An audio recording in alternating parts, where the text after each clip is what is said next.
talk about this brawl. Is the blame entirely on the Angels? 100%. 100%. I think if you were being objective, and I know people will accuse me of not being objective, Mariner fan, it didn't make sense what they thought happened. If they thought that Mike Trout was being thrown at on purpose to send some sort of message or as retribution for the Justin Upton hit, I guess. I'm not really sure what they thought. But if you're sending a message, you don't wait till the bottom of the ninth inning in a game where you've got a 2-run lead with a runner on first, and you're going to plunk the best player in baseball in the head to put the tying run on base. If you're sending a message, it's early in the game, like they did yesterday when they threw behind Julio Rodriguez. His first at-bat, top of the first inning, that's when it happens. You don't wait for the bottom of the ninth inning to send a message. And if they were paying any attention at all to Swanson, he was all over the place. He had walked McKinnon right before that, couldn't locate his fastball up in the zone at all.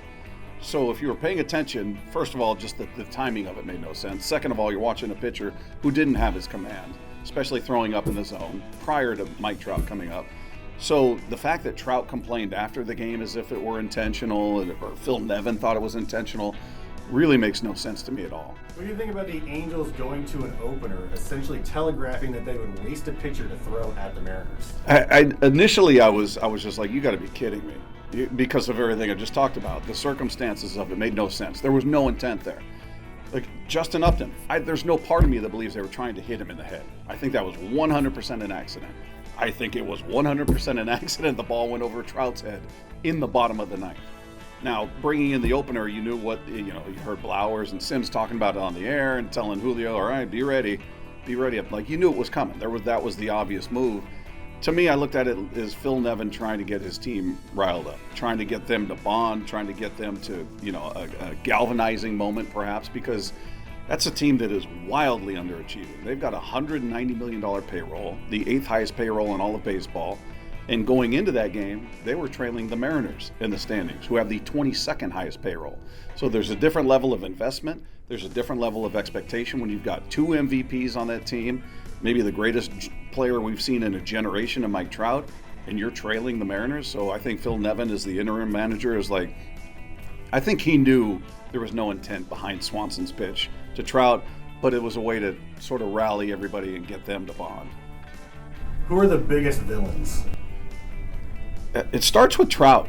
Trout knows better, and I'm a Mike Trout fan, but he knows better. He knows the situation of the game. He knows throwing at his head makes no sense in the bottom of the ninth again. If they're trying to send a message, why would they do it there when the game is on the line? They're trying to close the door. There are 2 outs. They're trying to close the door on this thing, and they're going to put you on base, the tying run, and bring up Shohei Ohtani. That makes no sense whatsoever. So it starts with him, and then it's Phil Nevin.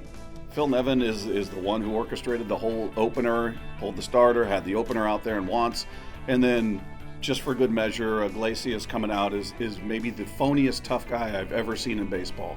If I were an Angel fan, I would be embarrassed. If you're being objective as an Angel fan, you've got to be embarrassed by Iglesias. That is the weakest, most phony, hold me back, tough guy moment of BS I have ever seen. Waiting till 5 minutes after the fight had been ended, nobody's on the field, umps are out there talking to service, and then he decides, you know what, I'm going to teach these guys a lesson and throw some sunflower seeds at them. I'm only going to take 2 or 3 steps out of the dugout. I could run straight to the dugout because there's nobody impeding my progress. I'm not really that mad. I just want to put on a show here and hold me back. Weak. Let's talk about the Mariners side of it. Tell me what you think about Jesse Winker and J.P. Crawford, the guys who were involved the most in the brawl. I mean, I don't blame them. I don't blame Winker at all. He seemed like he was at the moment trying to be reasonable. He didn't charge the mound. He was kind of looking like, what are you guys doing? They already threw out Julio, so message sent. So what? They're mad that they didn't make contact with Julio, so let's plunk Winker. I mean, that didn't even make sense to me. So we're just going to keep going until we hit somebody. I don't know what the approach was, but his initial response was very measured, very calm. He didn't throw his gear down and charge the mound. He was looking at the catcher. He's talking to the catcher. He's talking to the ump. Like, what the hell's going on here? And then probably Phil Nevin was chirping from the dugout, and then that's what got started. And I appreciate that, J.P. Crawford, as a teammate, jumped in there because they got a hold of Winker, and you could see he was being pulled down, and he came in and defending his teammate, throwing punches. I mean, Anthony Rendon threw the first strike, if you will, the kind of push to the face, which has been the biggest impact he's had as an Angel. So, you know, that's what you do as a teammate. Whether it's right or wrong, is he going to be suspended, fine, what have you. I would appreciate, if I'm Winker and I'm looking at that replay, he had my back, just like I'd have his back. Let's bring this question back. How metal are the Mariners right now? They are death metal right now. And it is good to see, because we have talked over the years about, is this team ever going to respond? They get plunked a lot. A lot. You were showing me numbers today, how often they've been plunked versus how often they've hit anybody in the AL West. What was it, 22-5 or 27-5? It's not even close. And they never respond. And for years we're like, at what point do you get sick of it and just go, all right, I'm not having it anymore? I mean, Ty France leads the league last year. He's leading the league this year. They get plunked left and right. They don't retaliate. And it got to a point where we're going, okay, man, you got to show some backbone here. So we saw it against the Astros to a lesser extent. Now you saw it against the Angels. I'd love it. Let's try and get one more in here.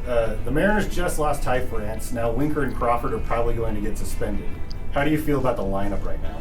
Not great. Not great. Those are, I mean, you got Julio and you got Suarez. And those are, and Julio has been pretty consistent, but he's still a 21-year-old. So I'm very reluctant to put a ton of expectation on him.